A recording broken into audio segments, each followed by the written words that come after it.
Assalamualaikum warahmatullahi wabarakatuh. Bismillah, alhamdulillah, wassalatu wassalamu ala rasulillah Sayyidina Muhammad ibn Abdillah wa ala alihi wa sahbihi mawalah. La hawla wa la quwwata illa billah. Ila hadratin Nabil Mustafa Sayyidina Muhammadin sallallahu alaihi wasallam. Summa ila Al-Fatihah. A'udzu billahi minasyaitonir rajim. Bismillahirrahmanirrahim. Alhamdulillahi rabbil alamin arrahmanir rahim maliki yaumiddin. Iyyaka na'budu wa iyyaka nasta'in. Ihdinas siratal mustaqim. Siratal ladzina an'amta 'alaihim ghairil maghdubi 'alaihim waladdallin. Rabbi firji wal Bismillahirrahmanirrahim. Qala al-musannif rahimahullah wa nafa'ana bihi wa bi ulumihi wa bi asrarihi fid darin amin rabbil alamin. Qala Syekhu Muhyiddin Ibnu Arabi, telah berkata Syekh Muhyiddin Ibnu Arabi, yakni Muhammad bin Ali bin Muhammad Muhyiddin Ibnu Arabi Al-Hatimi At-Tai Al-Andalusi. Beliau dijuluki dengan julukan Syekhul Akbar atau Sang Maha Guru, dan Muhyiddin atau Sang Penghidup Agama. Beliau dilahirkan pada tanggal 17 Ramadan 560 Hijriah di kota Murcia, ibu kota Andalusia Timur, Spanyol. Qala Zahiriyun, telah berkata seorang ahli ilmu zahir dibatiniyin kepada seorang ahli ilmu batin atau hakikat.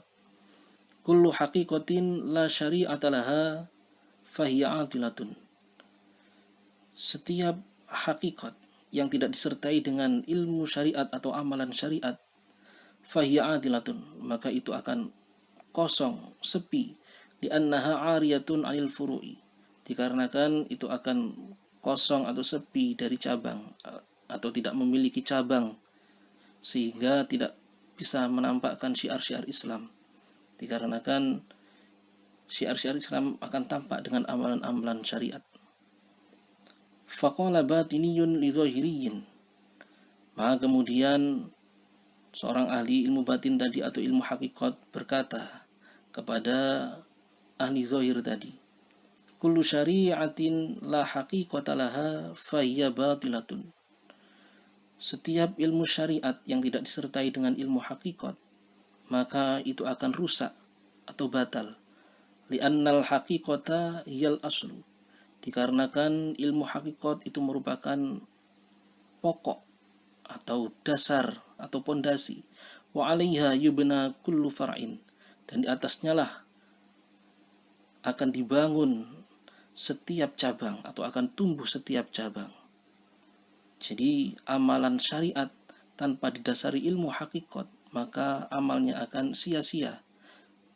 Karena ketika orang melaksanakan ibadah tapi hatinya tidak karena Allah, riya atau semacamnya, maka ibadahnya tidak akan bernilai apa-apa di hadapan Allah Subhanahu wa taala. Wa qala zahiriyun, dan berkata ahli ilmu zahir tadi, ana raditu bimaqamil awami, aku ridho dengan makom atau kedudukan sebagai orang awam atau kebanyakan orang pada umumnya. Wa huwa qauluhu ta'ala, dan yang mana itu sudah sesuai dengan firman-Nya Allah Subhanahu wa taala. In tajtanibu kaba'ira ma tunhauna anhu nukaffir ankum sayyi'atikum wa nudkhilkum mudkhalan karima, yang artinya jika kalian mau menjauhi dosa-dosa besar, yakni apa yang telah kalian dilarang darinya, maka kami akan menghapuskan dari kalian kejelekan-kejelekan kalian atau dosa-dosa kecil kalian, wa nudkhilkum mudkhalan karima, dan kami akan memasukkan kalian ke dalam tempat masuk yang mulia, yakni surga. Yang mana maksud dari ayat ini adalah dengan menjalankan aturan-aturan syariat agama, maka itu bisa menjamin kita masuk surganya Allah Subhanahu wa taala. Faqala batiniyun, maka kemudian ahli ilmu batin tadi berkata, ijtanib al-kaba'irul jaliyata, baiklah silakan kamu menjauhi dosa-dosa besar yang tampak oleh mata. Walam tajtanib al-kaba'irul khafiyata, sedangkan kamu belum bisa menjauhi dosa-dosa besar yang tidak tampak oleh mata. Wahiyal kibru, yakni kesombongan, wal ujubu, dan ujub atau merasa bangga dengan amaliyah atau ibadah yang dia lakukan, warriya'u, dan riya atau ingin dilihat oleh orang lain, wama asbah dzalika, dan lain-lain semisalnya. Dari kisah ini bisa kita fahami bahwa sesungguhnya antara ilmu syariat dan ilmu hakikat itu seharusnya saling melengkapi. Karena jika salah satunya tidak ada, maka cara beragama seseorang akan terasa kurang lengkap. Karena itulah sang mu'allif atau pengarang kitab ini mendoakan kita supaya kita bisa menjadi ahlul ilmi zahiran wa batinan. Sebagaimana yang disampaikan oleh Al-Imam Asy-Syafi'i dalam sebuah syair beliau, faqihan wa sufiyan fakun laysa wahidan fa inni wa haqqillahi iyyaka ansuhu. Jadilah kamu seorang ahli fikih dan juga seorang ahli tasawuf. Fakun laysa wahidan, maka jangan sampai kamu menjadi salah satunya saja.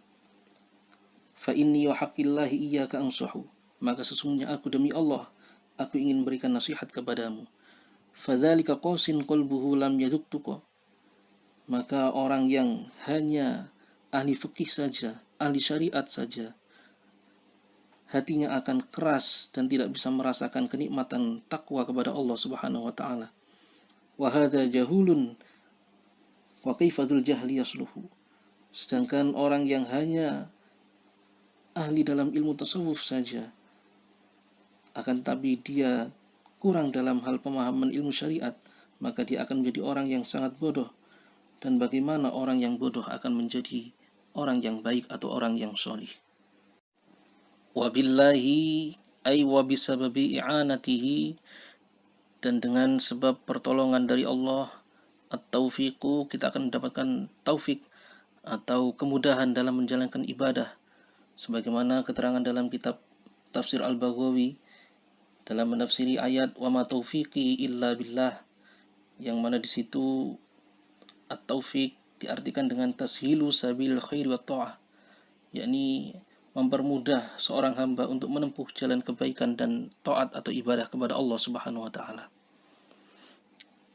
Ai fi'lul khairati wa tarkul muharramati, yakni dengan sebab pertolongan dari Allah kita akan mampu untuk melaksanakan kebaikan-kebaikan dan meninggalkan hal-hal yang diharamkan oleh Allah Subhanahu wa taala. Thumma syara'a fi ilmi usuluddin. Kemudian muallif dari kitab ini melanjutkan pembahasan mengenai ilmu usuluddin atau ilmu yang menjadi pokok atau dasar-dasar dalam agama. Faqala, maka kemudian beliau berkata, arkanul islami, rukun-rukun Islam, ay asasus syariati, artinya pondasi atau dasar-dasar syariat, itu khamsatun, ada 5. Wa qala Syekhu Muhyiddin, dan telah berkata Syekh Muhyiddin, qawaidul islami khamsatun, dasar-dasar atau pondasi-pondasi agama Islam itu ada 5. Yang pertama adalah ma'rifatul ma'budi, yakni mengenal atau mengetahui dengan adanya Tuhan yang berhak untuk disembah, atau meyakini dengan adanya Tuhan. Karena orang yang tidak meyakini dengan adanya Tuhan yang berhak untuk disembah, maka statusnya akan menjadi orang yang kafir. Wal qana'atu bil mawjudi, dan yang kedua adalah qana'ah atau menerima dengan apa yang ada, dengan apa yang dia miliki, menerima kenyataan dan tidak iri dengan apa yang dimiliki oleh orang lain. Sebagaimana firman Allah Subhanahu wa taala, wala tatamannaw ma faddalallahu bihi ba'dukum ala ba'din, dan janganlah kamu berangan-angan atau mengharapkan sesuatu yang tidak mungkin kalian miliki terhadap apa yang telah Allah karuniakan kepada sebagian kalian melebihi sebagian yang lain. Ai min jihati dunya awid dini, baik dalam urusan dunia ataupun urusan agama. Li alla yuaddiya ila tahasudi wat tabagudi, supaya tidak menyebabkan saling dengki atau saling iri dan saling membenci, sebagaimana keterangan dalam tafsir Al-Jalalain. Karena itulah orang-orang Bani Israel meskipun mereka meyakini keberadaan Tuhan, akan tetapi mereka berstatus kafir karena mereka tidak bisa menerima kenyataan bahwa ternyata nabi terakhir yang mereka gembor-gemborkan ternyata bukan berasal dari keturunan Bani Israel, yang mana dalam Al-Quran dibahasakan dengan hasadan min indi anfusihim. Hal itu dikarenakan mereka iri dengki dalam hati mereka karena tidak bisa memperoleh derajat atau pangkat kedudukan sebagai nabi terakhir, yang mana hal itu disandang oleh kaum bangsa Arab, yakni pada diri Nabi Muhammad SAW, sehingga kaum Bani Israel tidak mau mengikuti ajaran Nabi Muhammad SAW. Wal wuqufu alal hududi, dan tetap berada pada batasan-batasan atau hukum-hukum syariat Islam yang telah ditetapkan oleh Allah. Artinya tidak melanggar apalagi menentang hukum-hukum syariat yang telah ditetapkan Allah Subhanahu wa taala, sebagaimana firman Allah, "Wa may ya'sillaha wa rasulahu wa yata'adda hududahu yudkhilhu naran khalidan fiha wa lahu 'adzabun muhin." Dan barang siapa yang bermaksiat kepada Allah dan Rasulnya dan dia melanggar batasan-batasan atau hukum Allah, yudkhilhu naran khalidan fiha, maka Allah akan memasukkannya ke dalam neraka dan dia akan kekal di dalamnya. Hal ini jika didasari dengan adanya unsur penentangan dalam hatinya kepada syariat Allah. Walahu adzabun muhin, dan baginya akan mendapatkan siksa yang menghinakan. Wal wafa'u bil uhudi, dan memenuhi atau menepati janji, sebagaimana firman Allah Subhanahu wa taala, wa aufu bil ahdi innal ahda kana mas'ula, dan kalian penuhilah dengan janji yang kalian buat, ai idza ahadtumullaha awin nasa, yakni ketika kalian membuat janji kepada Allah ataupun kepada manusia. Innal ahda kana mas'ula, karena sesungguhnya janji itu akan dipertanyakan oleh Allah Subhanahu wa taala. Wasabru 'alal mafqudi, dan yang kelima adalah sabar atas sesuatu yang tidak ada, ai ghairi maujudin, sesuatu yang tidak ada atau sesuatu yang tidak kita miliki. Ini merupakan salah satu ciri dari ciri-cirinya orang yang beriman yang telah disebutkan oleh Allah Subhanahu wa taala dalam Al-Qur'an.